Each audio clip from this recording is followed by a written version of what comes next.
नमस्कार। आदरणीय अध्यक्ष महोदया, माननीय कुलपति प्रोफेसर नंदिनी साहू मैडम, हमारे आज के विशिष्ट वक्ता डॉक्टर सत्य प्रकाश तिवारी सर एवं डॉक्टर शुभ्रा उपाध्याय मैडम, उपस्थित सभी विद्वज्जन, विद्यार्थी एवं प्रिय प्रतिभागियों, आप सभी का हिंदी विश्वविद्यालय पश्चिम बंगाल द्वारा आयोजित तुलनात्मक विश्व साहित्य विषयक इस महत्वपूर्ण वेबिनार में हार्दिक अभिनंदन एवं स्वागत है। आज का यह वेबिनार विशेष रूप से हिंदी पत्रकारिता के वैश्विक परिप्रेक्ष्य पर केंद्रित है। हिंदी पत्रकारिता ने न केवल भारतीय समाज, संस्कृति और राष्ट्रीय चेतना को स्वर दिया है, बल्कि वैश्विक स्तर पर हिंदी भाषा और भारतीय चिंतन की पहचान को भी सशक्त रूप से स्थापित किया है। आप सभी को मैं सूचित करना चाहूंगी कि कुछ अपरिहार्य कारणों से हमारी अध्यक्ष महोदया माननीय कुलपति प्रोफेसर नंदिनी साहू मैडम आज इस आभासी मंच पर प्रत्यक्ष रूप से उपस्थित नहीं हो पा रही हैं। यद्यपि उन्होंने इस कार्यक्रम के उद्घाटन और शुभकामना संदेश हेतु अपना वीडियो संदेश भेजा है, जिसके माध्यम से इस कार्यक्रम का औपचारिक उद्बोधन होगा। अब हमारी अध्यक्ष महोदया माननीय कुलपति प्रोफेसर नंदिनी साहू मैडम का संक्षिप्त परिचय प्रस्तुत करते हुए मैं उनका स्वागत करना चाहूंगी। प्रोफेसर नंदिनी साहू मैडम एक प्रतिष्ठित शिक्षाविद, सुप्रसिद्ध कवयित्री, सृजनात्मक लेखिका, आलोचक, लोक साहित्य की विदुषी तथा भारतीय अंग्रेजी साहित्य की एक विशिष्ट एवं सशक्त हस्ताक्षर है। आप नई दिल्ली स्थित इंदिरा गांधी राष्ट्रीय मुक्त विश्वविद्यालय के विदेशी भाषा संकाय की पूर्व निदेशिका रह चुकी हैं। आपके नाम पर लगभग 23 मौलिक एवं संपादित कृतियां प्रकाशित हैं। आप स्नातक एवं स्नातकोत्तर दोनों स्तरों पर स्वर्ण पदक प्राप्त कर चुकी हैं तथा अंग्रेजी अध्ययन में आपके उत्कृष्ट योगदान के लिए आपको भारत के माननीय उपराष्ट्रपति द्वारा स्वर्ण पदक से सम्मानित भी किया गया है।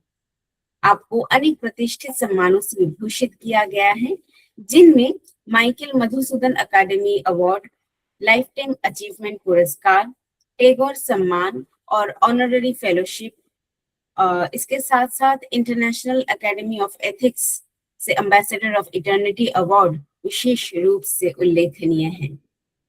आपके व्यापक शोध क्षेत्रों में नव साहित्य अध्ययन, आलोचनात्मक सिद्धांत, लोक साहित्य एवं संस्कृति अध्ययन, भारतीय ज्ञान परंपरा और तुलनात्मक विश्व साहित्य जैसे विविध एवं महत्वपूर्ण आयाम सम्मिलित हैं। मैं तकनीकी टीम के श्री अमन सिंह जी से अनुरोध करती हूँ कि वे माननीय कुलपति प्रोफेसर नंदिनी साहू मैडम का वीडियो संदेश साझा करें। नमस्कार। तुलनात्मक विश्व साहित्य का ये जो लेक्चर सीरीज हमारा हिंदी यूनिवर्सिटी पश्चिम बंगाल से चल रहा है, उसमें आप सभी का स्वागत है। ये लेक्चर सीरीज हमने पिछले साल 2025 में शुरू की थी। इस बीच हमारे साथ 100 से भी अधिक बहुत अच्छे researchers, professors, teachers, creative writers जुड़ गए हैं। इन सभी के लेक्चर्स हमारे ये सीरीज को बहुत ही उत्कृष्ट बनाया है। आज हमारे साथ है दो बहुत अच्छे scholars, professors, doctor Shubhra Upadhyay और डॉक्टर सत्य प्रकाश तिवारी। आप दोनों को मैं हिंदी यूनिवर्सिटी पश्चिम बंगाल की तरफ से स्वागत करती हूँ और आप दोनों के आज के लेक्चर्स हमारे ये जो सीरीज़ को बहुत ज़्यादा प्रभावित करेगा, एनरिच करेगा। आप दोनों का बहुत शुक्रिया हिंदी यूनिवर्सिटी से। तुलनात्मक विश्व साहित्य, कंपेरेटिव वर्ल्ड लिटरेचर, एक ऐसा सब्जेक्ट है जिस पे आजकल हम लोग सोच रहे, बोल रहे हैं। एक कैनन का संकट हमारे यूनिवर्सिटी डिपार्टमेंट्स में चल रहा है। Canon formation, breaking the canon, creation of new canons, ये सब हम लोग आजकल सिलेबस डिज़ाइन के तहत अपने अपने डिपार्टमेंट से बातचीत कर रहे हैं। तुलनात्मक विश्व साहित्य एक यूरोसेंट्रिक कैनन को एक सार्वभौमिक मानकर चलता रहा है इतनी साल से, जिससे कि भाषाई, आदिवासी और ऐतिहासिक के साहित्य अदृश्य हो जाते हैं, दे डिसअपियर। ऐसे में आज आप दो विद्वान हमारे सामने जो भी बोलने वाले हैं उसमें हम लोग ज़रूर लाभान्वित होंगे, और ये जो कैनन को, ब्रेकिंग द कैनन में आप लोग हमारी मदद करेंगे। हमारा सिलेबस डिज़ाइन में भी आप लोगों का मदद रहेगा। अनुवाद की राजनीति पे भी हम लोग अपने सेमिनार्स में, कॉन्फ्रेंसेस में, सिलेबस डिज़ाइन के मीटिंग्स में बात कर रहे हैं। अनुवाद केवल भाषायिक अंतरण नहीं है, बल्कि एक सत्ता, चयन और सर्वस्व की प्रक्रिया है जो मूल सांस्कृतिक अनुभव को विकृत भी कर सकते हैं। तो अनुवाद कैसे किया जाए, इसमें हम आपकी मदद चाहेंगे, हमारी शोधार्थियों के लिए, हमारे शिक्षकों के लिए। सार्वभौमित्व का मिथक भी एक ऐसा सब्जेक्ट है जिस पे आज हम लोग आपसे बातचीत करना चाहेंगे।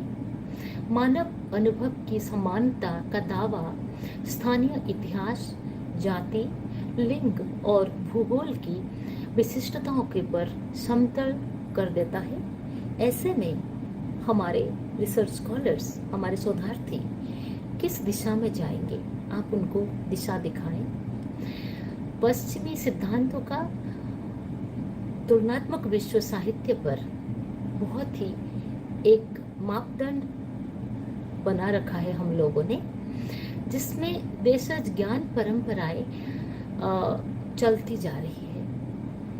एक ऐसे सिनारियो में हम अपनी पीजी डिपार्टमेंट्स में, हमारे रिसर्च में तुलनात्मक विश्व साहित्य के चलते कैसे भारतीय ज्ञान परंपरा और इंडिजिनियस नॉलेज सिस्टम्स, फोक लिटरेचर, कंपैरेटिव लिटरेचर, इन्हीं इम्पोर्टेंट सब्जेक्ट्स को हम अपने रिसर्च में कैसे शामिल करें, उस पर हम आपसे कुछ ज्ञान अपने शोधार्थियों के लिए लेना चाहेंगे।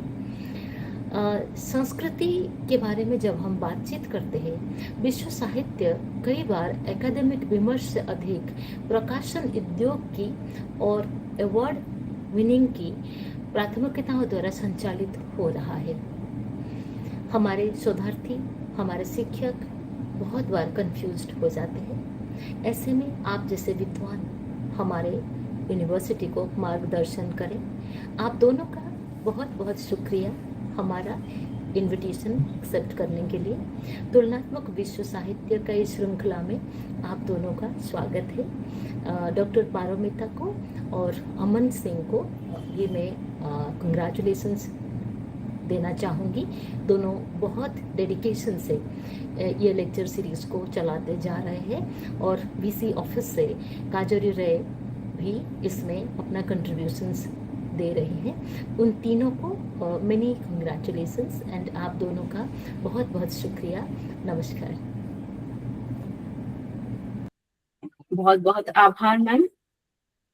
अब मैं आज के प्रथम विशिष्ट वक्ता डॉक्टर सत्य प्रकाश तिवारी सर का परिचय प्रस्तुत करना चाहूंगी। Doctor Satya Prakash Tiwari ji Shivpur Deenbandhu institution college Howrah में हिंदी विभाग के सह प्राध्यापक हैं। हिंदी, अंग्रेजी, बांग्ला, नेपाली और संस्कृत भाषाओं पर आपकी गहरी पकड़ आपके बहुभाषिक व्यक्तित्व और व्यापक साहित्यिक दृष्टि को प्रमाणित करती है। आपकी लिखित पुस्तक सांस्कृतिक संकट और हिंदी कहानी हिंदी साहित्य के गंभीर अध्ययन की दृष्टि से उल्लेखनीय है। इसके साथ ही अपने अनेक महत्वपूर्ण ग्रंथों का संपादन किया है, जिनमें रविंद्रनाथ और हिंदी साहित्य, तुलसीदास और भानुभक्त, सामाजिक और सांस्कृतिक परिदृश्य, सांस्कृतिक अस्मिता के प्रतीक तुलसीदास और भानुभक्त, हिंदी कहानी, संवेदना के धरातल पर, शरतचंद्र, शिक्षा चिंतन तथा नागार्जुन और युद्ध प्रकाश मिश्र की प्रतिनिधि कविताएं विशेष रूप से उल्लेखनीय हैं। आपके शोध लेख, कविताएं बांग्ला से हिंदी और नेपाली से हिंदी में अनुवाद विभिन्न पुस्तकों और पत्रिकाओं में प्रकाशित हो चुके हैं। डॉक्टर सत्यप्रकाश तिवारी जी ने राष्ट्रीय और अंतर्राष्ट्रीय स्तर के 150 से अधिक संगोष्ठियों एवं सेमिनारों में शोध पत्र प्रस्तुत करता, विषय विशेषज्ञ और संसाधन पुरुष के रूप में सहभागिता भी की है। आपको काठमांडू स्थित प्रज्ञा प्रतिष्ठान परिसर में हिंदी और नेपाली साहित्य पर तुलनात्मक कार्य के लिए नेपाल के माननीय प्रधानमंत्री द्वारा सम्मानित किया गया। इंटरनेशनल नेपाली लिटरेरी सोसाइटी द्वारा तुलसीदास और भानुभक्त पर आपके साहित्यिक कार्य के लिए आपको सम्मानित किया गया। इसके अतिरिक्त पश्चिम बंगाल सरकार के उच्च शिक्षा विभाग द्वारा शिक्षा रत्न पुरस्कार में गीतल प्रतिष्ठान नेपाल तथा नाटक मंच तनहु नेपाल द्वारा नेपाल अधिराज्यमा तनहु वाङ्मय कृति पुरस्कार और 2025 में भारतीय भाषा परिषद कोलकाता द्वारा शिक्षा सम्मान से अलंकृत भी किया गया है। अब मैं हिंदी विश्वविद्यालय पश्चिम बंगाल की ओर से डॉक्टर सत्यप्रकाश तिवारी सर का हार्दिक स्वागत एवं उनसे अनुरोध करना चाहूंगी कि वे अपना व्याख्यान प्रस्तुत करें। धन्यवाद पारोमिता जी। आज मेरे लिए यह अत्यंत ही सम्मान का विषय है कि पश्चिम बंगाल में अपनी प्रकृति का एक अनूठा विश्वविद्यालय हिंदी विश्वविद्यालय ने तुलनात्मक विश्व साहित्य की इस व्याख्यान श्रृंखला में मुझे आज अपने विचारों को व्यक्त करने का मौका दिया है। अपनी तरह का अनूठा विश्वविद्यालय इसलिए कह रहा हूं कि एक लंबी मांग थी पूरे पश्चिम बंगाल में हिंदी माध्यम से पढ़ने वाले विद्यार्थियों का, और उस मांग की पूर्ति इस विश्वविद्यालय ने की है। और जिस सफलता के साथ साहित्य और ज्ञान के विविध अनुशासनों पर नियमित कभी श्रृंखला के रूप में, कभी विशेष व्याख्यानों के रूप में चर्चाएं हो रही हैं, वह अपने आप में अत्यंत महत्वपूर्ण है। आज के इस वेबिनार में उपस्थित माननीय कुलपति प्रोफेसर नंदिनी साहू जी, आदरणीय डॉक्टर शुभ्रा उपाध्याय जी, जो आज की एक और विशिष्ट वक्ता हैं, संयोजिका डॉक्टर पारोमिता दास जी और तकनीकी सहायक के रूप में काजोरी दास राय और अमन सिंह जी, एवं इस महत्वपूर्ण वेबिनार में सहभागिता प्रदान कर रहे विद्वज्जन एवं प्यारे विद्यार्थियों, निश्चित रूप से आज जिस प्रकार तुलनात्मक साहित्य अपना एक विशिष्ट पहचान वैश्विक स्तर पर स्थापित कर रहा है, उसमें तुलनात्मक विश्व साहित्य की श्रृंखला के अंतर्गत विविध विषयों पर ऐसे व्याख्यानों को कराना एक महत्वपूर्ण कदम है। क्योंकि यह बहुत बड़ा विषय है, हम सब इसकी प्रकृति से परिचय हैं। मैंने अपने व्याख्यान को हिंदी पत्रकारिता का वैश्विक परिदृश्य पर केंद्रित किया है। हम सब जानते हैं कि 30 मई 1826 को युगल किशोर शुक्ल के संपादन में उदंत मार्तंड के प्रकाशन से हिंदी पत्रकारिता का श्री गणेश माना जाता है। अभी हाल ही में हमने देखा कि हिंदी पत्रकारिता के 200 वर्ष की पूर्ति पर केवल भारतवर्ष में ही नहीं, विश्व के कई अन्य देशों में भी हिंदी पत्रकारिता पर कई कार्यक्रम हुए। पर यह भी सच है कि हिंदी पत्रकारिता का जब 100वां वर्ष पूरा हुआ था, अर्थात 30 मई 1926, तब 100 वर्ष की पूर्ति पर ऐसा कोई कार्यक्रम नहीं हो सका था। इसका कारण यह है कि नवंबर 1931 से पहले तक यही पता था कि हिंदी का पहला अखबार बनारस अखबार है, जिसका प्रकाशन 1845 में राजा शिव प्रसाद सितारे हिंद ने किया था। सबसे पहले नवंबर 1931 में विशाल भारत में ब्रजेंद्रनाथ बंदोपाध्याय ने हिंदी समाचार पत्रों की आरंभिक कथा लिखकर यह सूचना दी कि 30 मई 1826 को कलकत्ता से प्रकाशित उदंत मार्तंड ही हिंदी का प्रथम समाचार पत्र था। हम सब जानते हैं कि यह हिंदी का पहला साप्ताहिक पत्र था। इसी प्रकार कलकत्ता से ही हिंदी का पहला दैनिक, जो रविवार छोड़कर प्रतिदिन निकलता था, समाचार सुधा वर्षण 8 जून 1854 को प्रकाशित हुआ। इसके संपादक श्याम सुंदर सेन थे। ये सब प्रारंभिक बातें मैं इसलिए विद्यार्थियों की सुविधा के लिए कहना चाह रहा हूं, जिससे हमें यह समझ में आएगा कि किस प्रकार हिंदी पत्रकारिता ने अपनी यात्रा शुरू की और किस प्रकार विभिन्न दौर की पत्रकारिता से गुजरते हुए उसने अपने वैश्विक परिदृश्य को विस्तृत किया। जब 1857 का सिपाही विद्रोह हुआ तो समाचार सुधा वर्षण ने बड़ी प्रमुखता के साथ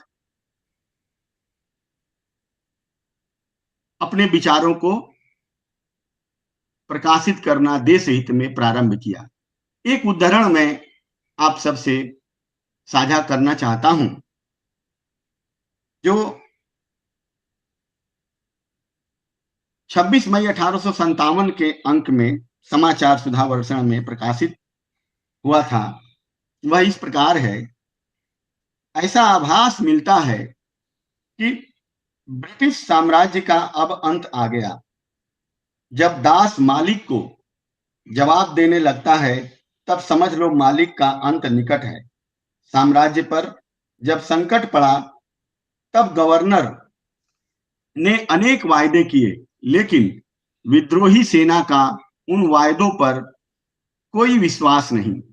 वे युद्ध को समाप्त करने के पक्ष में नहीं।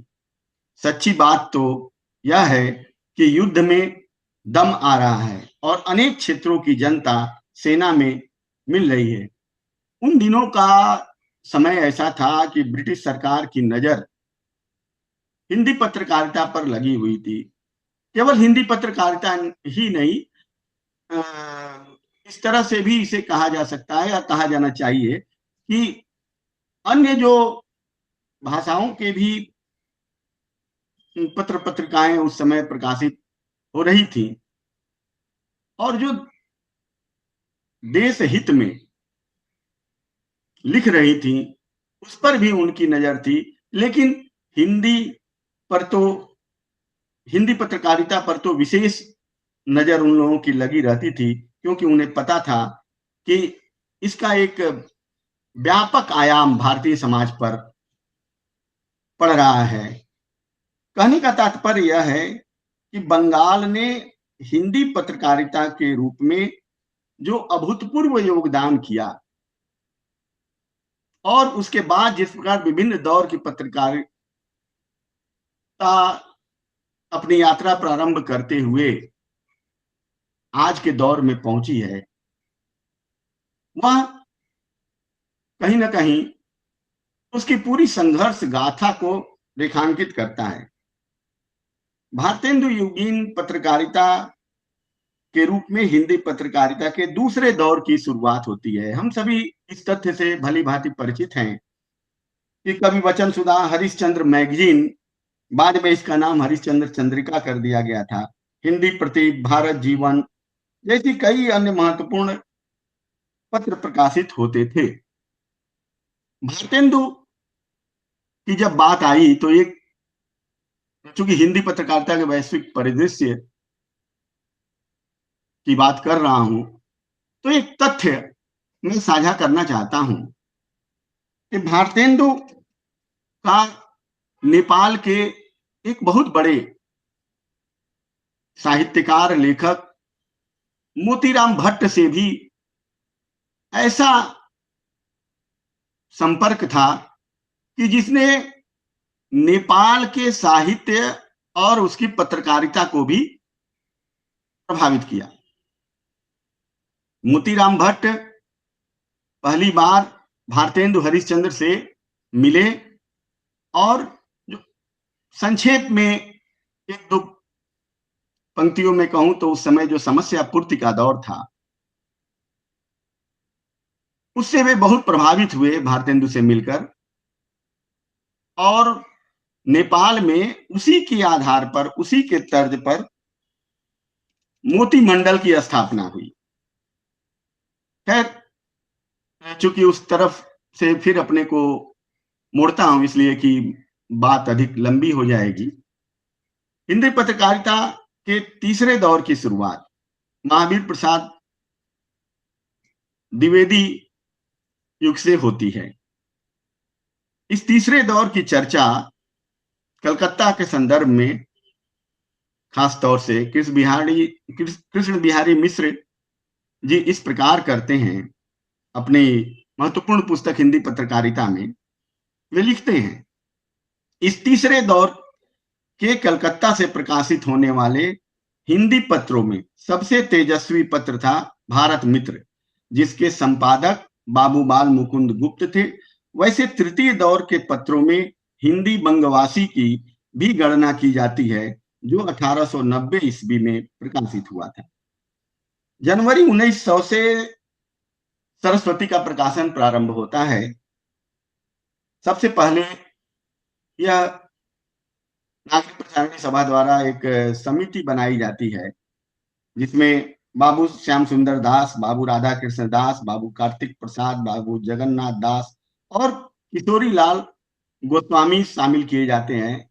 और इन सब के संपादन मंडल के स्वरूप में ही आप कह लीजिए, इस समिति के द्वारा सरस्वती पत्रिका का प्रकाशन प्रारंभ होता है।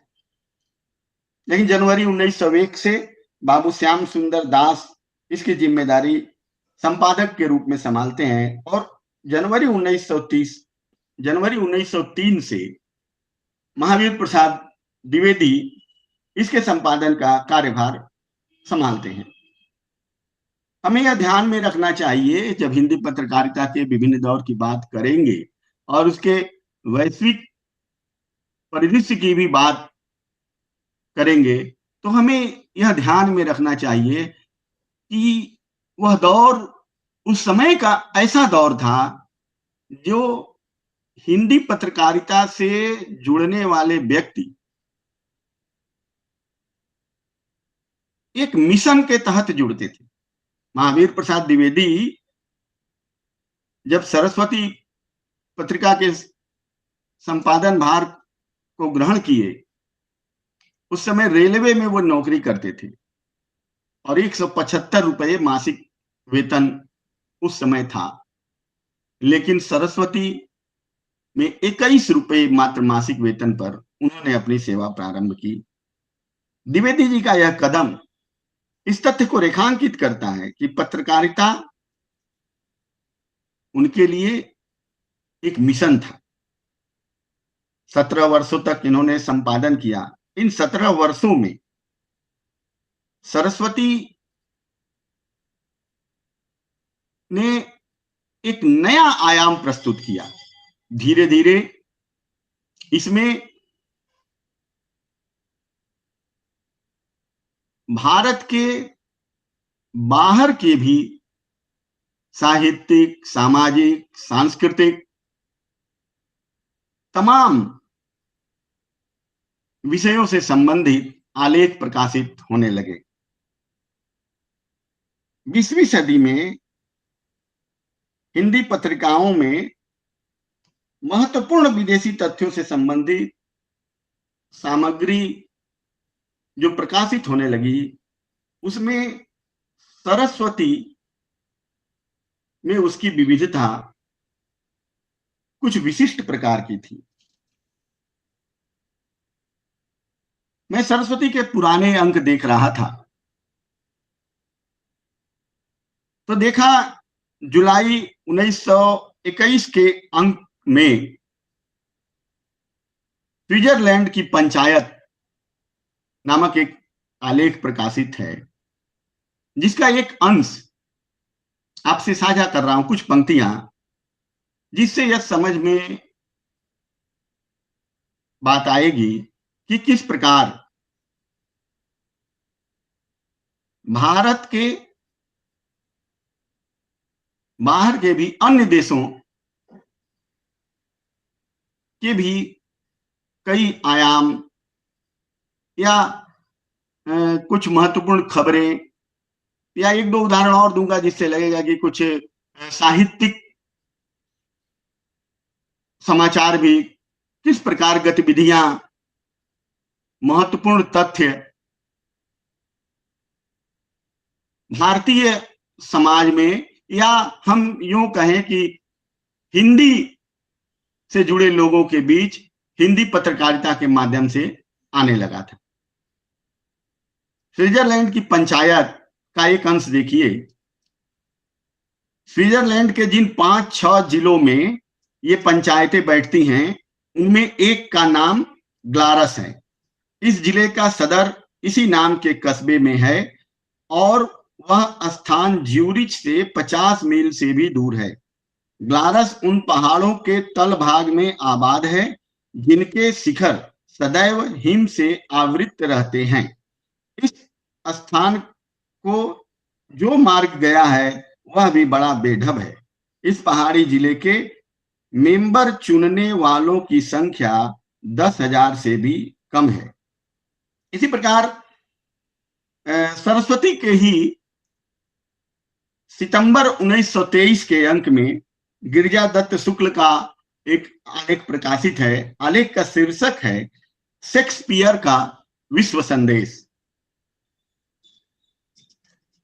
यह चर्चा मैं इसलिए कर रहा हूं कि इसके माध्यम से हम यह देख पाएंगे, समझ पाएंगे कि किस प्रकार दूसरी भाषाओं के भी विदेशी कवियों की चर्चा हिंदी पत्रिकाओं के माध्यम से होने लगी थी, जिससे हिंदी का परिदृश्य वैश्विक स्तर पर भी और व्यापक होने लगा था। शेक्सपियर का विश्व संदेश आलेख से कुछ पंक्तियां। सबसे बड़ी विचित्रता जो शेक्सपियर को अन्य लेखकों से अलग करती है, यह है कि वह जीवन को अनेक दृष्टियों से देखता है। वर्ड्सवर्थ, मिल्टन, पोप तथा अन्य अनेक कवि एक तरह की बात कहते हैं। उनकी समस्त रचनाओं को पढ़ डालिए, आपको यह अवगत हुए बिना न रहेगा कि उनकी विचारधारा एक ही मार्ग में बहती है। इसी संदर्भ में एक और उदाहरण कहकर इस उदाहरणों के क्रम को मैं यही विराम दूंगा सरस्वती के, जो 1968 के अंक में भारत की आजादी के बाद, हम सब जानते हैं कि 1975 तक निर्बाध रूप से सरस्वती का प्रकाशन होता रहा और आज पुनः सरस्वती का प्रकाशन एक नए रूप में आरंभ हुआ है, वह अलग बात है। लेकिन मैं 1968 के अंक में, जनवरी 1968 के सरस्वती के अंक में एक लेख छपा था, उसका जरूर जिक्र करना चाहूंगा। जिसे श्री विष्णु दयाल जी ने लिखा था। शीर्षक था मॉरिशस में राम कथा। इसे जरूर पढ़ा जाना चाहिए। इस आलेख को पढ़ने से यह बात स्पष्ट होती है कि किस प्रकार कई वैसे देशों की भी कहानियां हम तक इन पत्रिकाओं के माध्यम से पहुंची, जो भारतीय समाज संस्कृति के महत्वपूर्ण तत्वों को रेखांकित करती है।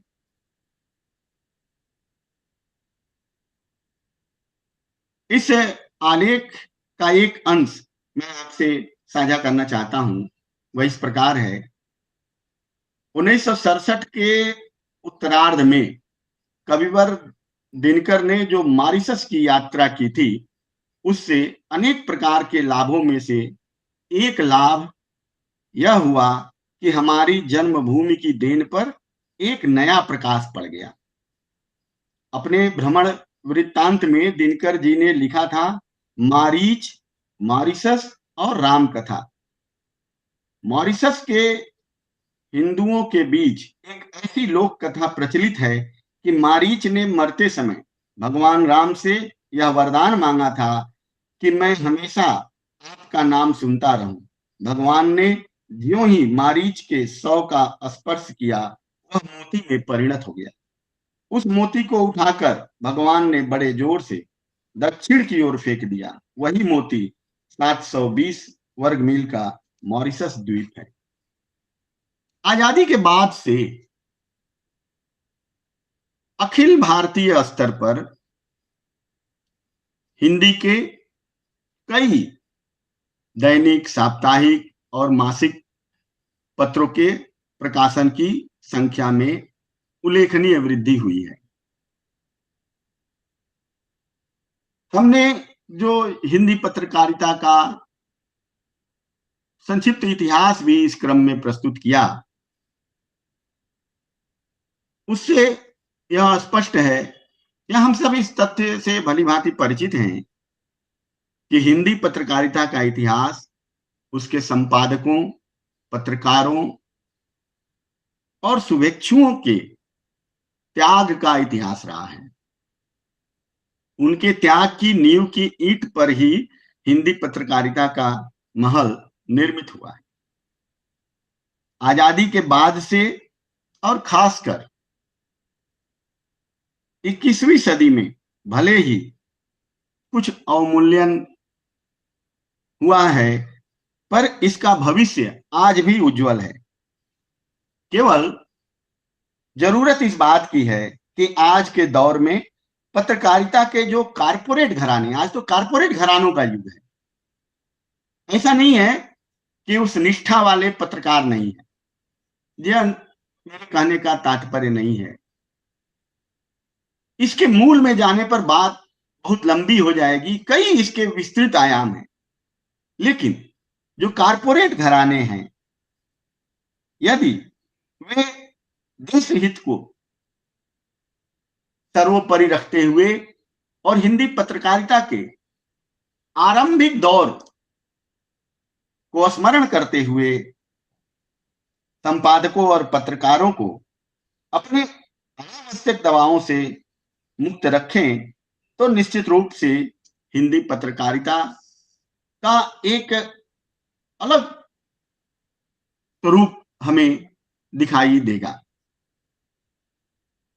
इस पर हम देखते हैं कि हिंदी पत्रकारिता ने अपने आरंभिक काल से लेकर अब तक भारतेंदु युग, द्विवेदी युग, स्वातंत्र्योत्तर पत्रकारिता, या इसमें लघु पत्रकारिता आंदोलन की भी हमें बात करनी चाहिए।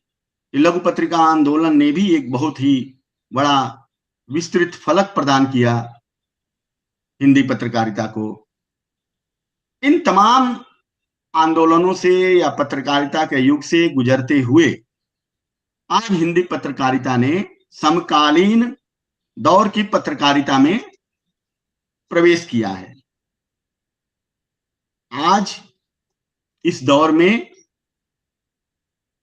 हिंदी में ई साहित्यिक पत्रिकाओं की उपस्थिति ने हिंदी पत्रकारिता के वैश्विक परिदृश्य को और भी अधिक सुगम बना दिया है। जाहिर है इंटरनेट के आने के बाद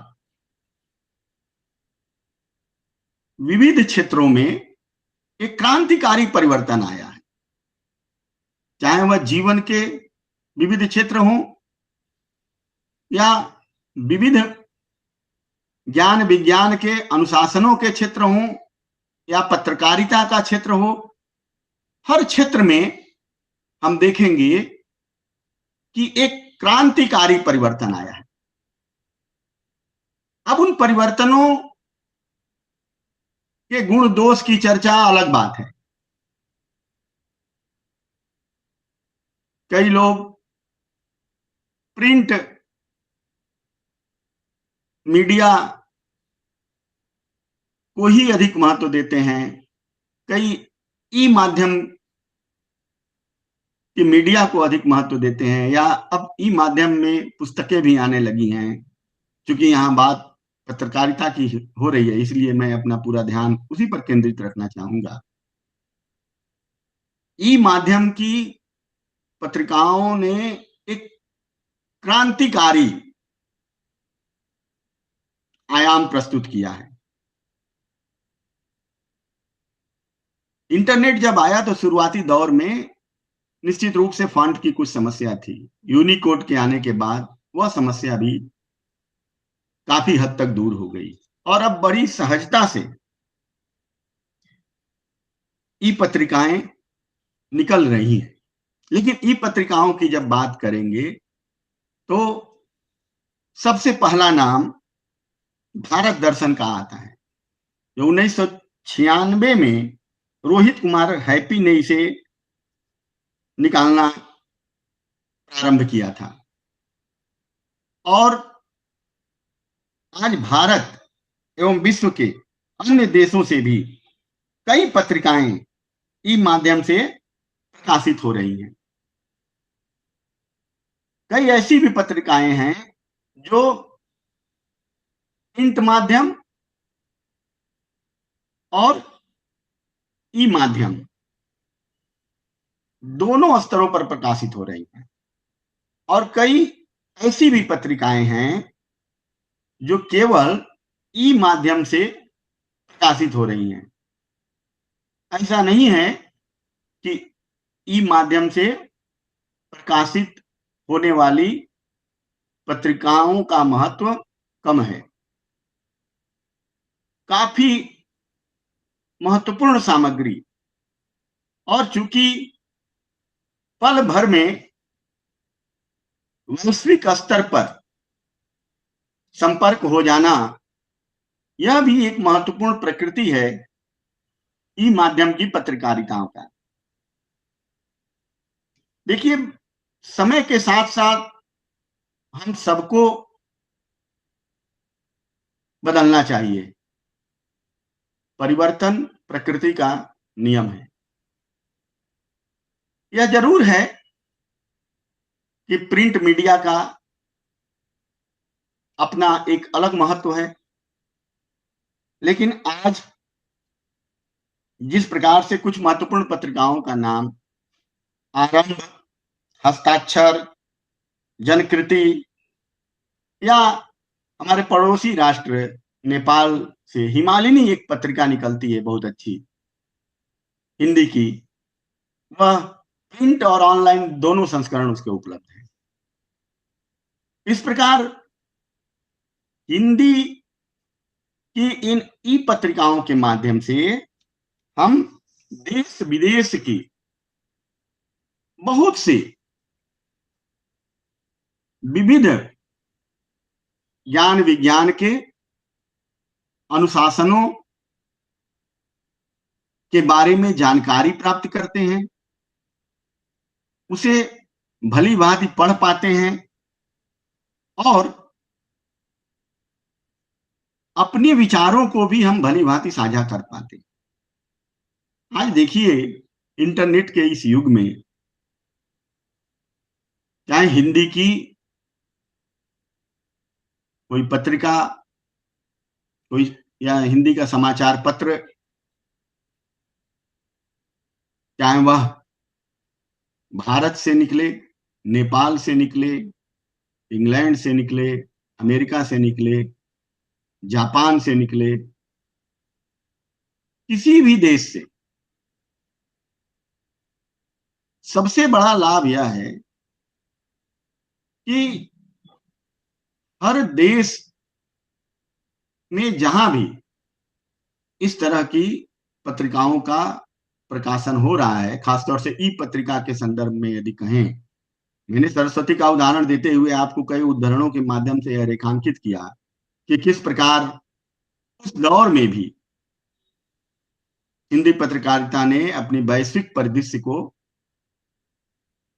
स्थापित करने का प्रयास किया था और किस प्रकार वह विश्व के अन्य समाचार भी और साहित्य के अन्य अनुशासन, ज्ञान विज्ञान के भी हिंदी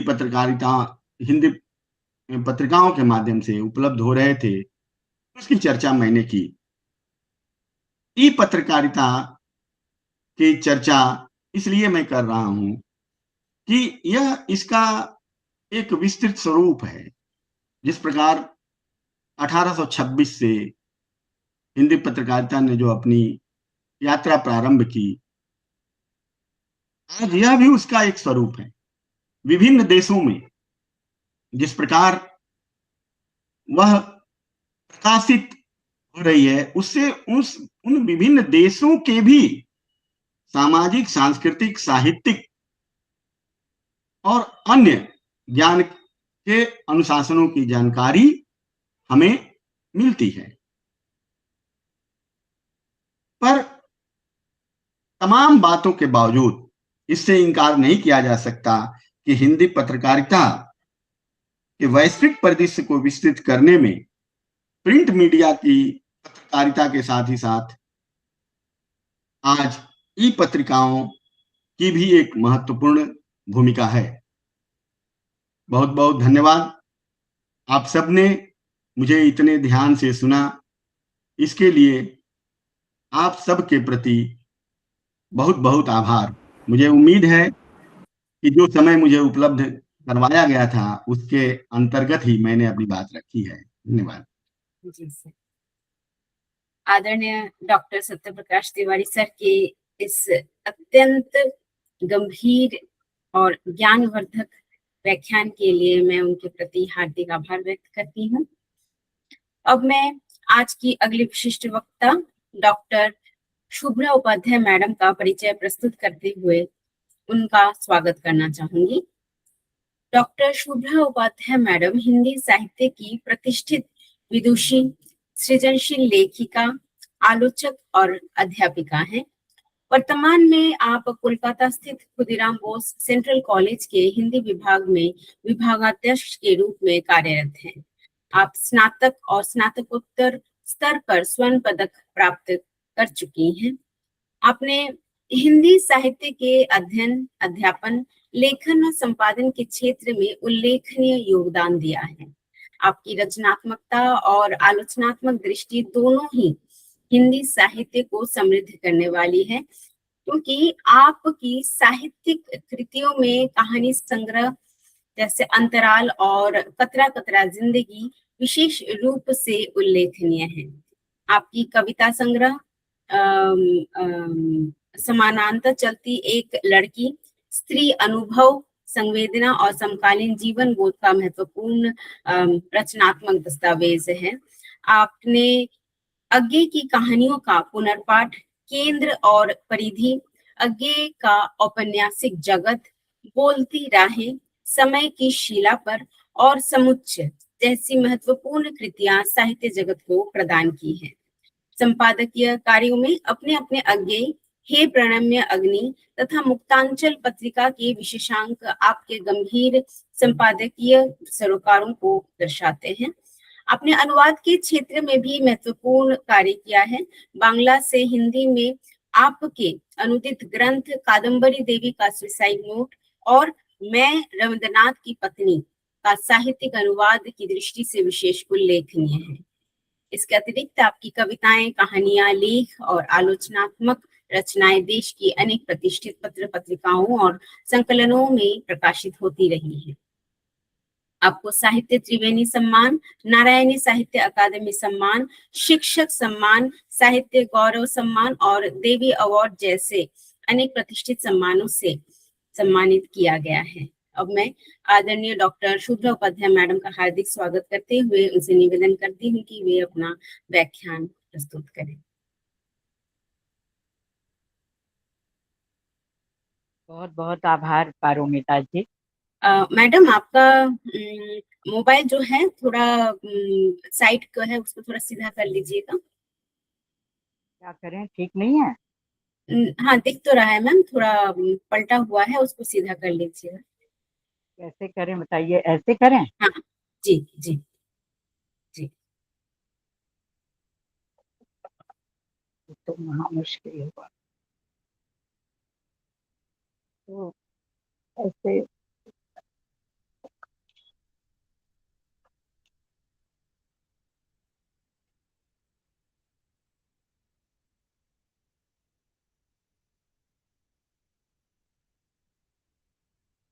मैम आप म्यूटेड हैं। हाँ, ये ठीक है जी मैम, ठीक है। जी। बहुत बहुत आभार आपका पारोमिता जी। सबसे पहले मैं आभार व्यक्त करना चाहूंगी हिंदी विश्वविद्यालय का। हिंदी विश्वविद्यालय की माननीय कुलपति डॉक्टर प्रोफेसर नंदिनी साहू जी का, आज के इस कार्यक्रम की संयोजिका डॉक्टर पारोमिता दास जी का, और तकनीकी सहयोग में जो हमारे मित्र व्यस्त हैं, काजोरी जी, उनकी पूरी टीम, और पूरे हिंदी विभाग का। क्योंकि इस तरह का कार्यक्रम जब हम कभी आयोजित करते हैं तो उसमें एक व्यक्ति ही सर्वे सर्वा नहीं होता, बहुत सारे लोगों का सहयोग होता है, और कहा जाए तो पूरी एक टीम होती है। बिना उसके सर्वात्मना सहयोग के ऐसा कार्यक्रम संभव नहीं हो पाता। तो मेरी बहुत सारी शुभकामनाएं हैं आप लोगों के लिए। निश्चित ही आज के समय में जब पठन पाठन, शिक्षा, शिक्षण इसका एक वैश्विक धरातल बन चुका है, एक बड़ा विस्तृत परिवेश निर्मित हुआ है, जहाँ केवल पुस्तकें ही हमारी सहायता नहीं कर रही हैं। अब इंटरनेट के माध्यम से और बहुत सारी अब हमें किसी शोध के लिए किसी पुस्तकालय या लाइब्रेरी में ही नहीं जाना पड़ता, अपितु हम ई लाइब्रेरी भी अफोर्ड करते हैं। तो ऐसे एक समय में इस तरह का एक आयोजन करना, जहां आप एक बड़े स्तर पर पठन पाठन और शिक्षण की सामग्री एकत्रित कर रहे हैं, आप निश्चय ही साधुवाद के पात्र हैं। तो हमारी बहुत सारी शुभकामनाएं आपको। और मैं कोशिश करूंगी कि आज का जो मेरा विषय है, और जो थोड़े समय का, थोड़ा ही एक अल्प समय मुझे मिला हुआ है, उसमें मैं दो चार बातें बिंदुवार आपके सामने रख सकूं, और आपके लिए वे निश्चय ही थोड़ी सी कहीं ना कहीं आपकी सहायता कर सकें। तो शुरू करते हैं अपनी बात। आज का मेरा विषय है महिला पत्रकारिता का वैश्विक परिदृश्य, अंग्रेजी में जिसे हम global perspectives of women in journalism कहते हैं। अर्थात पत्रकारिता के क्षेत्र में महिलाओं की भूमिका, उनका अवदान, यानी कि पत्रकारिता के क्षेत्र में उनकी सक्रिय भूमिका क्या है। जब भी हम महिला पत्रकारिता की बात करते हैं तो आमतौर पर इसे हम दो रूपों में देख सकते हैं। पहला महिलाओं के लिए पत्रकारिता और दूसरा महिलाओं के द्वारा पत्रकारिता। महिलाओं के लिए पत्रकारिता से मेरा तात्पर्य है कि महिलाओं को केंद्र में रख करके, उनके सरोकारों को केंद्र में रख करके जो पत्रकारिता की गई है उससे। और महिलाओं के द्वारा पत्रकारिता से तात्पर्य है जहां पर महिलाएं सक्रिय रूप से एक्टिव हैं, अर्थात वो संपादन के क्षेत्र में है, लेखन के क्षेत्र में है, प्रकाशन के क्षेत्र में है, यानी कि पत्रिकाओं को निकालने में, पत्रिकाओं की विषय वस्तु को एकत्रित करने में उनकी एक सक्रिय भूमिका है। कई बार होता क्या है कि इन दोनों विषयों को एक कर दिया जाता है। ऐसी स्थिति में चीजें स्पष्ट नहीं हो पाती। हमें यह ध्यान रखने की आवश्यकता है। पत्रकारिता का इतिहास कहानी के इतिहास की तरह मानव जीवन के प्रारंभ से ही जुड़ा हुआ है। हम जानते हैं जब हम कहानी की बात करते हैं तो हम ये कहते हैं कि कहने सुनने की प्रवृत्ति मनुष्य में जन्म से ही रही है। तो ये कहने सुनने की इच्छा और उपलब्ध जानकारियों, सूचनाओं को दूसरों तक पहुंचाने की दुर्दम्य आकांक्षा, साथ ही नए नए कौशल का विकास इस पत्रकारिता के इतिहास के साथ जुड़ा हुआ है। आधुनिक समय में पत्रकारिता के रूप अवश्य ही संचार क्रांति एवं तकनीकी विकास के साथ अकल्पनीय स्थिति तक पहुंच गया है, लेकिन यह विधा हजारों वर्ष पुरानी है। इसके लिखित प्रमाण ईसा पूर्व से मिलते हैं। थोड़ा विषयांतर भले हो, लेकिन आपको बताना चाहूंगी कि हिंदू पौराणिक कथाओं में देवर्षि नारद को समस्त सृष्टि का पहला पत्रकार कहा जाता है। हम जानते हैं जब हम पत्रकारिता और पत्रकार की बात करते हैं तो समाचारों का आदान प्रदान, समाचारों को और विशेष करके विशिष्ट समाचारों को उनकी सत्यता के साथ दूसरों तक पहुंचाना, ये पत्रकारिता का उद्देश्य। तो इस दृष्टि से हमारे यहाँ हमारी कथाओं में देवर्षि नारद को पहला पत्रकार कहा गया है, जिनकी सूचनाओं का प्रचार प्रसार केवल एक देश से दूसरे देश तक ही नहीं, बल्कि यह लोक से परलोक तक, एक लोक से यानी कि लोक लोकांतर तक उनके समाचारों की पहुंच मानी गई है। और अब आप जरा सा ध्यान दीजिए तो उस समय जब आधुनिक पत्रकार, आधुनिक पत्रकारिता इसका कोई स्वरूप नहीं था, तब क्या कोई सूचनाएं आदान प्रदान नहीं की जाती थी या किसी समाचार को कहीं तक पहुंचाया नहीं जाता था? बिल्कुल जाता था। और आपको पता ही होगा कि एक समय ऐसा था जब राजा मुनादी करवाते थे। कोई भी समाचार उनको कहीं अपनी प्रजा में पहुंचाना है तो वो डुग्गी पिटवाते थे, मुनादी करवाते थे। तो इस दृष्टि से अगर हम देखें तो गांव की चौपाल, पनघट भी प्राचीन पत्रकारिता के केंद्र हुआ करते थे। खैर, ये बातें हम जानते हैं, जानना भी चाहिए, लेकिन आज की पत्रकारिता से इनका सीधा सीधा संपर्क नहीं है, जिस विषय में हम बात कर रहे हैं।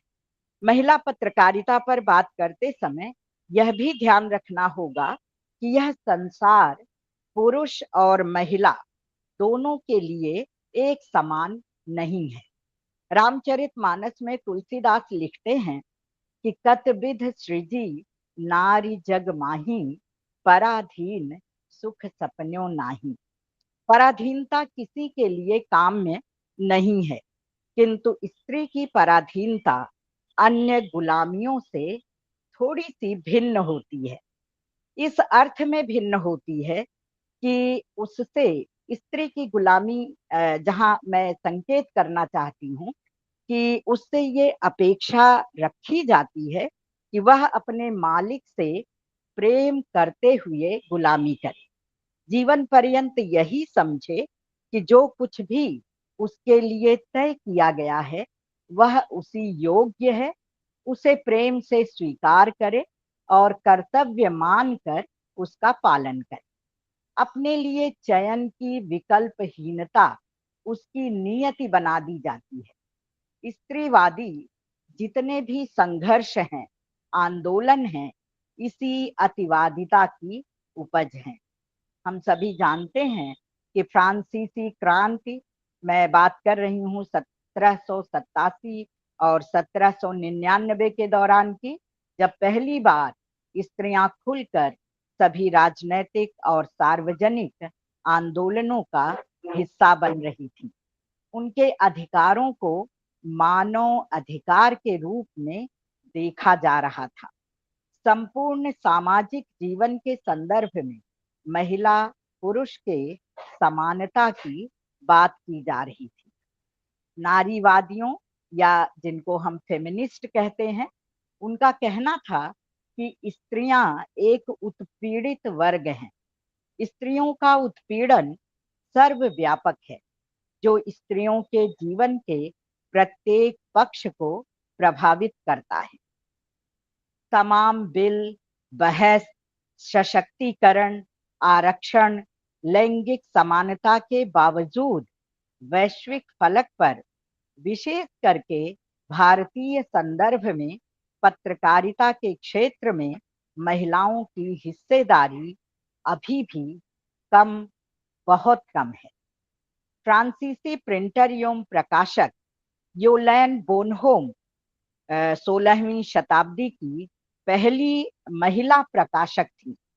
1526 में अपने पिता के साथ मिलकर उन्होंने बाइबल का प्रकाशन किया था, किंतु ये कोई पत्रकार नहीं थी। प्रकाशन के क्षेत्र में इनका आगमन जरूर हुआ था, और वह भी आप कह सकते हैं कि अपने पिता की सहायता करने के लिए। तो पत्रकार के रूप में इनका आगमन नहीं था, ये पिता के व्यवसाय में सहायक के तौर पर आई थी। और यदि हम सही अर्थों में पत्रकार की बात करें तो महिलाओं का आगमन 18वीं 19वीं शताब्दी में विधिवत दिखाई देता है। शुरुआती पेशेवर, अगर हम वैश्विक फलक पर शुरुआती पेशेवर जिनको हम प्रोफेशनल जर्नलिस्ट कहते हैं, उनकी बात करें तो हमें 2-3 नाम मिलते हैं, जिनमें 2-1 का मैं लेना चाहूंगी। एनी रॉयल, इनका नाम लिया जा सकता है। ये राइटर, एडिटर और जर्नलिस्ट थी। इनका जन्म 1769 में अमेरिका में हुआ था। इन्होंने जिस पत्र का प्रकाशन किया था वो पॉल प्रे न्यूज़पेपर का संपादन इन्होंने किया था, और यह एक साप्ताहिक पत्र था। ऐसी ही शुरुआती दौर की जो महिला पत्रकार थी, उनमें एक महत्वपूर्ण भूमिका निभाती हैं एलिजाबेथ टिमोथी।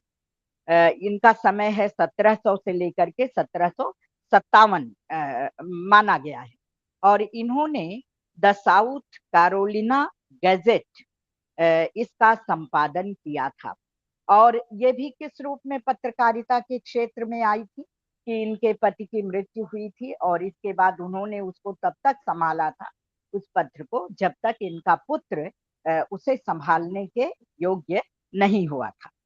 तो यहाँ ये कहना आवश्यक है कि पत्रकारिता के क्षेत्र में महिलाओं के आगमन को तनिक सुगम करने में, उसे सहल बनाने में महिलाओं के लिए जो पत्रिकाएं प्रकाशित हो रही थी, उनका योगदान अविस्मरणीय है।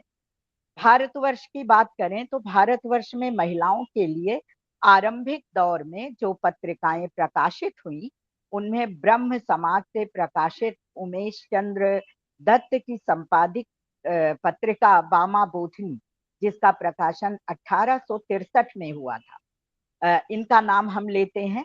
और उसके एक दशक बाद आपको पता है कि महिलाओं के लिए हिंदी समाज में या हिंदी भाषा में उसके लगभग एक दशक बाद जो पत्रिका प्रकाशित हुई थी वो वाराणसी से हुई थी, और उसे भारतेंदु हरिश्चंद्र ने प्रकाशित किया था।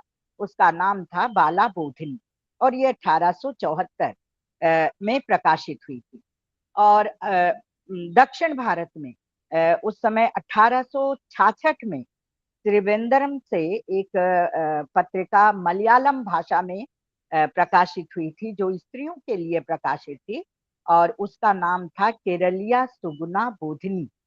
और ये जो 2-3 शुरुआती पत्रिकाएं हैं जिन्होंने स्त्रियों के सरोकारों को केंद्र में रख करके, स्त्रियों को केंद्र में रख करके पत्रिकाओं का प्रकाशन किया था, इन पत्रिकाओं का जो महिला पत्रकारिता के क्षेत्र में स्थान है उसको हम कभी झुठला नहीं सकते, कमतर नहीं कर सकते। इन सभी पत्रिकाओं में स्त्रियों की शिक्षा, चिकित्सा, पारिवारिक कला, पारिवारिक जिम्मेदारियों की शिक्षा, नैतिक शिक्षा, शिशु देखभाल की शिक्षा, पाक कला, ज्योतिष, दर्शन, साहित्य, विज्ञान, इतिहास, इससे संबंधित लगातार लेख प्रकाशित होते थे। और कहने की आवश्यकता नहीं है कि इन पत्रिकाओं ने महिलाओं के अंदर एक आत्मविश्वास का सृजन करने में बहुत बड़ी भूमिका निभाई थी। इनका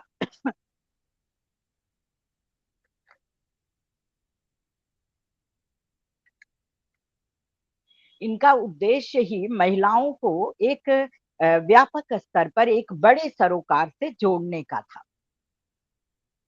यहीं अगर हम विश्व फलक पर देखें तो अंग्रेजी भाषा में प्रकाशित द लेडीज मरकरी, जिसका प्रकाशन 1693 में हुआ था, मुद्रित माध्यमों में महिलाओं की आवाज को दर्ज करने वाली पहली पत्रिका बनती है। इसका प्रकाशन संपादन भले ही किसी महिला ने नहीं किया, किंतु महिलाएं इसमें खुलकर लिख रही थीं। प्रेम प्रसंग, विवाह, शिष्टाचार जैसे विषयों पर उन्मुक्त रूप से वे अपने विचार रख रही थी और पुरुष वर्चस्ववादी मानसिकता को चुनौती देते हुए वे स्पष्ट घोषणा कर रही थी कि उनको केवल महज सजावट या उपभोग की वस्तु न समझा जाए, अपितु जिज्ञासा, संवाद एवं प्रेम से भरी वे भी एक मानवीय सत्ता है।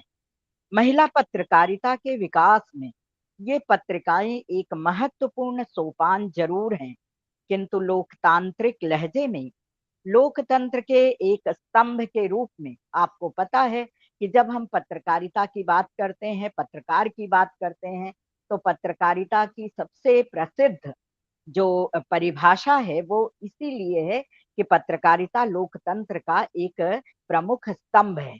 तो इस लोकतंत्र के स्तंभ के रूप में महिलाओं की प्रतिष्ठा की बात करें कि जहां वो इस स्तंभ को संभाल रही हैं, जहां उनकी भूमिका उसमें कार्यकारी एक आमंत्रित किसी अतिथि की तरह नहीं है, अपितु वे उसका सर्वे सर्वा के रूप में संचालन कर रही हैं।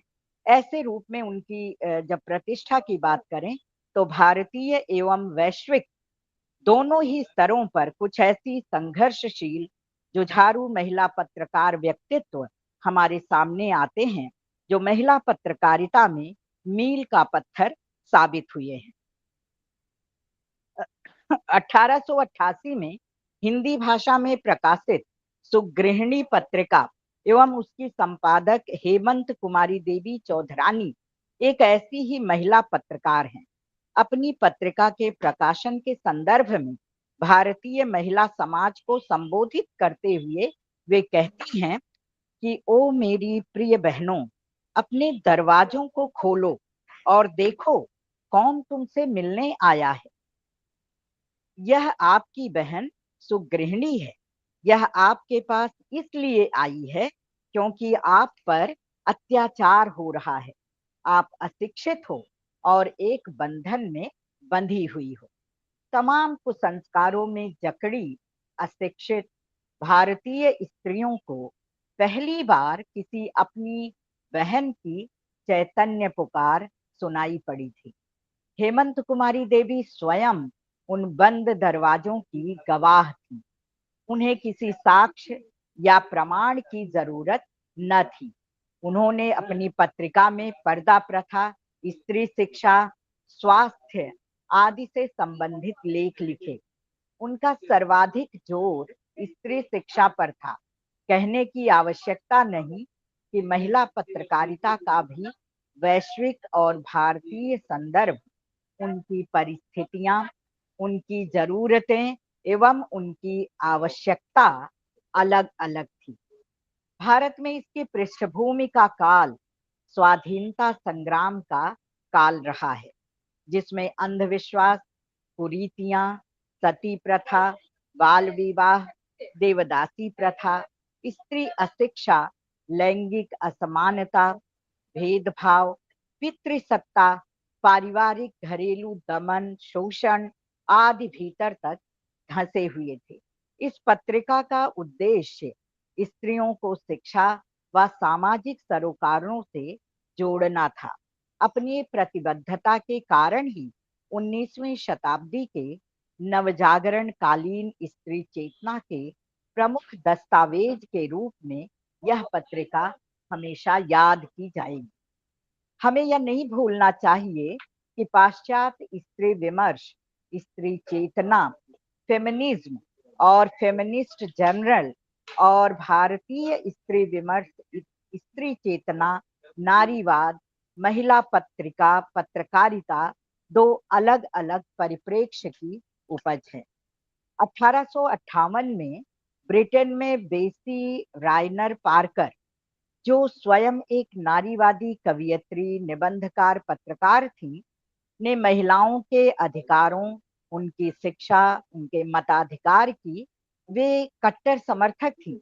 उन्होंने अपने पति बारबरा लेह स्मिथ के साथ मिलकर ब्रिटेन की पहली नारीवादी पत्रिका, जिसे हम फेमिनिस्ट जर्नल कहते हैं, इंग्लिश वुमेन्स जर्नल का संपादन किया। 1866 में पहला महिला मताधिकार पैनल बनाने में भी इनकी अग्रणी भूमिका थी। अमेरिकन पत्रकार लूसी मॉर्गन, जिनका समय 1940 से 2023 तक का है, का नाम महिला पत्रकारिता में इस दृष्टि से भी उल्लेखनीय है कि इन्होंने किसी महिला पत्रिका का संपादन ही नहीं किया, अपितु पत्रकारिता की मुख्य धारा से जुड़ी और टाइम्स पब्लिशिंग कंपनी द्वारा प्रकाशित एक पत्रिका, जो दैनिक समाचार पत्र है, सेंट पीटर्सबर्ग टाइम्स, जो पहले टेम्पा बाय टाइम्स के नाम से जाना जाता था, उसका संपादन किया।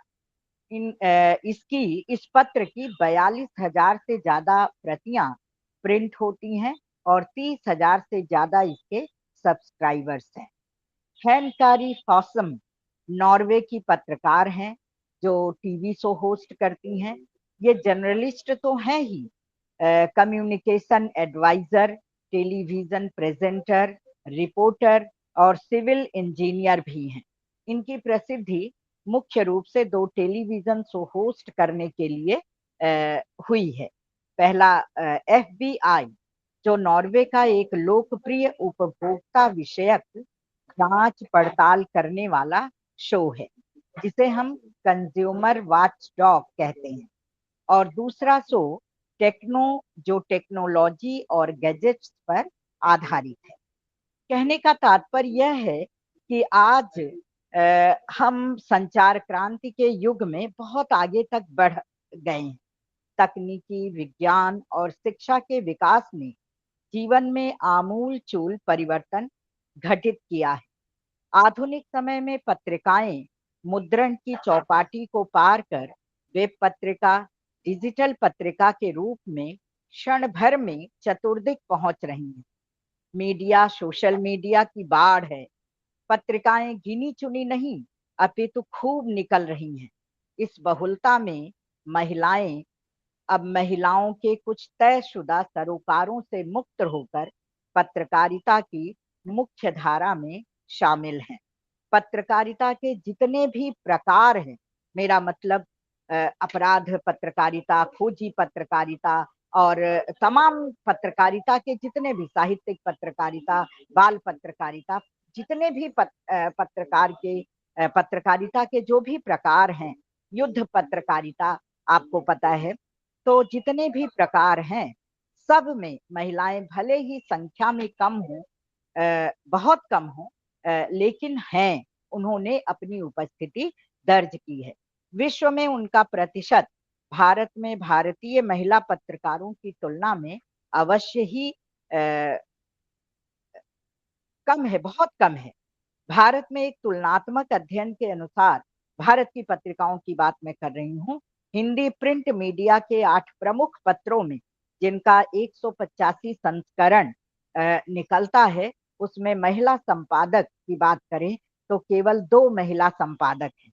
वहीं भारत में ही जो अंग्रेजी पत्र निकलते हैं, तो अंग्रेजी प्रिंट मीडिया में जो प्रमुख 4 पत्र हैं और उन 4 पत्रों के जो 47 संस्करण निकलते हैं, उसमें 10 महिला संपादक हैं।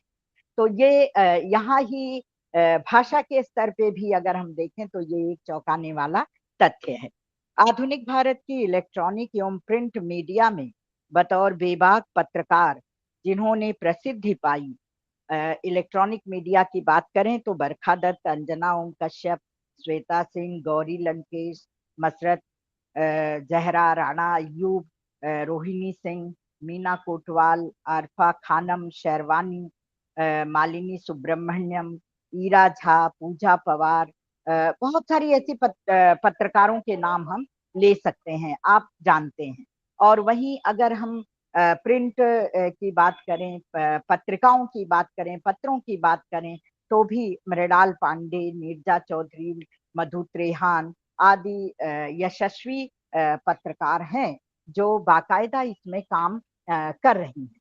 लेकिन बावजूद इसके जब हम शोध करते हैं और महिला पत्रकारों की वर्तमान स्थिति को हम देखते हैं, तो कुछ एक अपवादों को छोड़ दें, एक आर्टिकल प्रकाशित किया डॉक्टर आशीष द्विवेदी ने, ये आर्टिकल आपको नेट पर भी मिलेगा, और उसमें उन्होंने कहा है कि कुछ अपवादों को अगर छोड़ दें तो महिलाओं को भारत के तमाम नामचीन व प्रभावी अखबारों में संपादक या उसके निकटतम कोई भी पद हासिल नहीं है।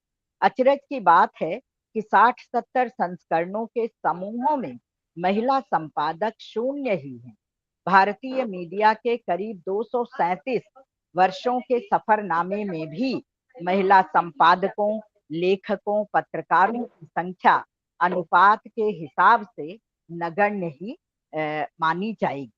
तो इसके ये जो आर्टिकल जिसका उद्धरण मैं दे रही हूँ, इसे आप देखें तो यहाँ उन्होंने महिला पत्रकारों की जो ये स्थितियां हैं, इसके बारे में, ये ऐसा क्यों है, इसके बारे में पूरा शोध किया है और बहुत सुंदर एक आर्टिकल है, आप उसको पढ़ सकते हैं। तो जो उनके सामने चुनौतियां हैं उसकी भी बातें उन्होंने की हैं, और चुनौतियों की बात करते हुए वे कहते हैं कि मीडिया इंडस्ट्री में महिला पत्रकारों के समक्ष कई तरह की चुनौतियां व संकट आते हैं। मीडिया के इस पुरुष प्रधान पेशे में महिलाओं के साथ दोयम दर्जे का व्यवहार होता है। महिलाओं की प्रताड़ना, शोषण, अत्याचार के कई प्रकरण हैं जिनकी वजह से भी महिलाएं इस जोखिम भरे पेशे में आने से कतराती हैं। तो इन जो अत्याचार, शोषण, प्रताड़ना, इनके कई प्रकार हैं, तो इसके उन्होंने कई प्रकरण दिए हैं, और अगर आप इसको पढ़ें और देखेंगे तो सचमुच आश्चर्य होगा कि मैं जरूर, अभी थोड़ा सा हमारे पास 2 मिनट का समय है, 3 मिनट का, तो 2 प्रकरण मैं आपको बताना चाहूंगी। जैसे उन्होंने उषा राय जी का उल्लेख किया है। टाइम्स ऑफ इंडिया में 60 के दशक में काम करने वाली वरिष्ठ पत्रकार उषा राय का प्रकरण, जब उनका पहला बच्चा गर्भ में था तो उन्होंने प्रसवकालीन अवकाश की मांग रखी। प्रबंधन की ओर से कहा गया कि हमारे यहाँ इस तरह का कोई प्रावधान नहीं है। एक प्रकरण उन्होंने इंडिया टीवी की एंकर तनु शर्मा, जिन्होंने 22 जून 2014 को चैनल दफ्तर के बाहर जहर खाकर आत्महत्या की कोशिश की, वक्त रहते इलाज के चलते उनकी जान तो बच गई, पर उसने जो बयान पुलिस को दिया उससे एक बार फिर मीडिया पूरी शर्मसार हुई। वो इस प्रकरण का उल्लेख कर रहे हैं, बता रहे हैं। और एक बड़ी बात जो यहाँ पर आई है कि मीडिया संस्थानों के जो जिम्मेदार हैं, जो उसके प्रभारी हैं, जिनका ये दायित्व है, वे भी लेकिन इस तरह का कोई जिसको हम कहें कि जो हमको महिला पत्रकारिता की ओर थोड़ी सी आशा भरी दृष्टि से देखने के लिए उत्साहित करें। वहाँ वो लिख रहे हैं, आप देखिए कि हमारे यहाँ महिला संपादक भले नहीं है, लेकिन रिपोर्टर तो हैं। हिंदी अखबार आमतौर पर महानगरों से कम ही निकलते हैं। कस्बों और छोटे शहरों का उस तरह का माहौल नहीं रहता।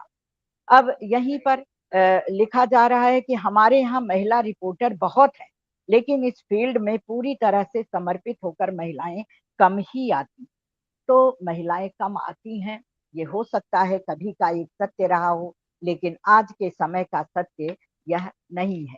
आज जर्नलिज्म के क्षेत्र में, मीडिया के क्षेत्र में, वो चाहे प्रिंट मीडिया हो या इलेक्ट्रॉनिक मीडिया हो, महिलाएं पूरे उत्साह से, पूरे दमखम के साथ वहां अपनी पहचान बना रही हैं। तो लग रहा है मुझे मेरा समय हो गया है। मैंने थोड़ी सी बातें आप सबके समक्ष रखने की कोशिश की हैं।